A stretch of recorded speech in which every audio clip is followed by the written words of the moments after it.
galera, eu sou a pastora Tatiane Rolando e vim aqui falar do nosso canal do YouTube, do nosso primeiro vídeo, o vídeo da faculdade Pitágoras, da turma de Psicologia, e nós vamos estar fazendo um trabalho sobre os fundamentos da memória. Então não saia daí, venha comigo, deixa um joinha, faz comentário, porque esse vídeo vai ser muito interessante e de muito aprendizado para você.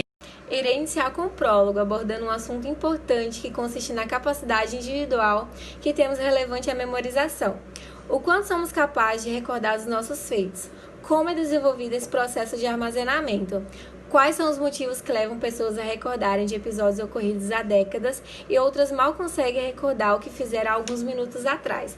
Algumas pessoas possuem uma alta capacidade de armazenamento devido à síndrome de hipertimésica, como abordou o texto lido. Por outro lado, pessoas possuem um alto déficit para armazenar aquilo que vê ou passou. Hoje o nosso assunto é memória. Qual que é a importância da nossa memória? Quais que são as bases da nossa memória? Hoje nós vamos estar falando sobre redes semânticas, memória sensorial, memória de curto prazo, memória de longo prazo, reconsolidação de memórias. Quais que são, as características de cada tipo de memória. E hoje a gente pode trazer uma analogia de nossas memórias como um computador. Ela recebe a informação, ela consegue processar, codificar, armazenar e recuperar tudo aquilo que nós vemos ou ouvimos. Então, nós vamos estar dando sequência no estudo. Não deixe de assistir os próximos vídeos, onde vai estar detalhando cada assunto desse aqui. A memória sensorial é a memória que permanece em nós por um intervalo de tempo muito curto. É como se estivéssemos andando em um centro movimentado, e ao passar de determinado trecho, tudo aquilo que foi percebido pelos nossos órgãos do sentido se esvai, não dura na nossa mente. Para cada órgão do sentido, nós temos um tipo de memória sensorial. Eu vou citar duas. Nós temos a memória ecóica, que é a memória que remete ao armazenamento de memórias auditivas. E nós temos a memória icônica, que remete ao armazenamento de memória visual. Se a memória sensorial não passar a ser memória de curto prazo, ela se apaga. A memória sensorial funciona como um retrato, podendo ser de origem auditiva, visual ou de qualquer natureza sensorial. A cada nova memória sensorial, é como se aquela antiga que já estivesse na nossa mente fosse quebrada e substituída por uma nova. Se esse retrato não for passado para uma outra memória, provavelmente ele se perderá.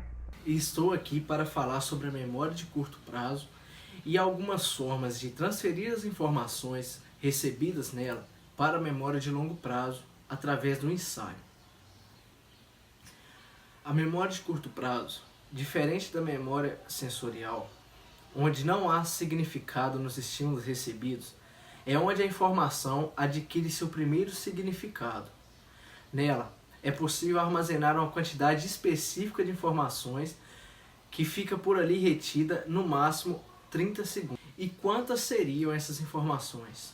A quantidade específica de informações que podem ser mantidas na memória de curto prazo foi identificada como 7 itens ou um agrupamento, podendo variar de tamanho, indo desde letras a números, a categorias muito mais complexas. E como é feito para que uma informação possa ser transferida da memória de curto prazo para a memória de longo prazo? Essa transferência é realizada através do ensaio, que se baseia na repetição da informação que está na memória de curto prazo. O ensaio realiza duas tarefas muito importantes.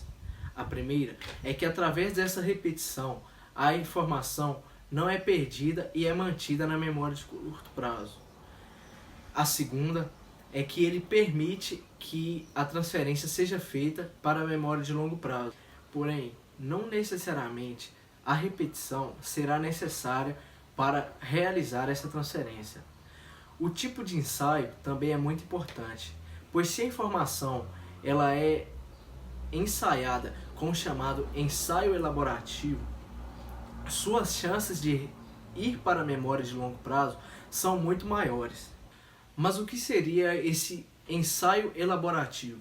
O ensaio elaborativo ocorre quando a informação é assimilada com alguma outra lembrança, imagem ou transformada de algum outro jeito, desde que, ao se lembrar daquilo, automaticamente você também se lembrará da informação presente na memória de curto prazo, assim aumentando ainda mais suas chances de ser mantida na memória de longo prazo. A memória de trabalho ela é um componente cognitivo ligado à memória que permite o armazenamento temporário das informações, com a capacidade limitada. Todos nós utilizamos a memória de trabalho em algumas tarefas diárias, atividades, quando calculamos contas no supermercado, criamos lembretes, quando conversamos, estamos usando a memória de trabalho. Dessa forma, o resultado de todos esses processos dependerá diretamente do seu funcionamento. Vou falar um pouco sobre memória de longo prazo. O material que vai da memória de curto prazo para a memória de longo prazo, ela entra em um depósito de capacidade quase limitada. A informação da memória de longo prazo, ela é arquivada, codificada, para que possamos acessá-la quando necessitamos dela. Existem evidências da memória de longo prazo, como distinta da memória de curto prazo. Provê diversas fontes. Por exemplo, quando ocorre uma lesão, embora em pessoas e evento armazenada na memória, antes da lesão permanece intacta. E a memória de curto prazo, a lesão parece ser operacional. Novo material pode ser recordado muito em breve. Hoje eu venho falar aqui sobre os módulos da memória de longo prazo. A memória de longo prazo ela é dividida em alguns módulos. Temos aí a memória declarativa, que se trata de uma memória baseada em questões de nomes, fatos, rostos, informações vindas por esses elementos. E dentro da memória declarativa, nós temos a memória semântica. A memória semântica ela é informações que a gente tem, a questão do mundo, de uma forma mais generalizada. E temos também aí, dentro da declarativa ainda, a memória episódica, que se trata de uma memória de informações acontecidas pessoalmente, de episódios, ou então até mesmo situações nossas mais do pessoal. E a gente possui que também entra aí nos módulos da memória de longo prazo, a memória processual, que se trata de uma memória de informações de hábitos e habilidades que a gente, que possuímos e que temos aí de recordação. Falar um pouquinho sobre as redes semânticas. O que são as redes semânticas? Se a gente parar para poder prestar um pouquinho só de atenção no nome, a gente consegue ter uma ideia do que são as redes semânticas.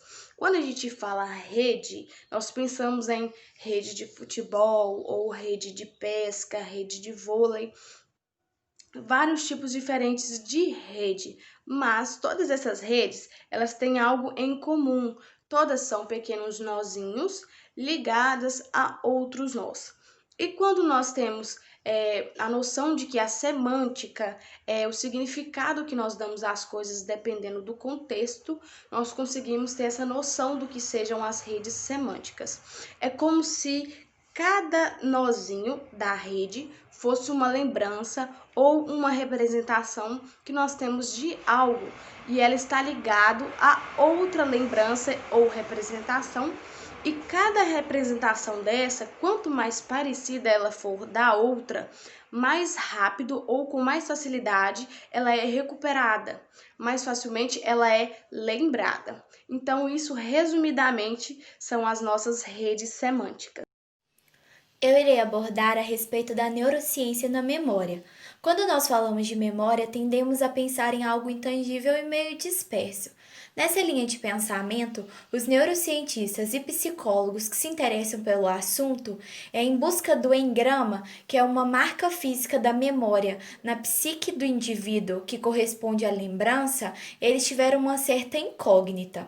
Mas a partir de algumas técnicas avançadas de varredura no cérebro, eles puderam ver que tem algumas estruturas do mesmo que se especializam à memória, como é o caso do hipocampo. O hipocampo ele é primordial para a transformação da memória de curto prazo à memória de longo prazo, a partir da consolidação, em que mensagens tornam-se permanentes. O hipocampo ele funciona como se fosse um sistema de correio eletrônico, só que neurológico. Nesse contexto, nós também temos a amígdala, que faz parte do sistema límbico. Ela também envolve a memória, só que com manifestação de reações emocionais.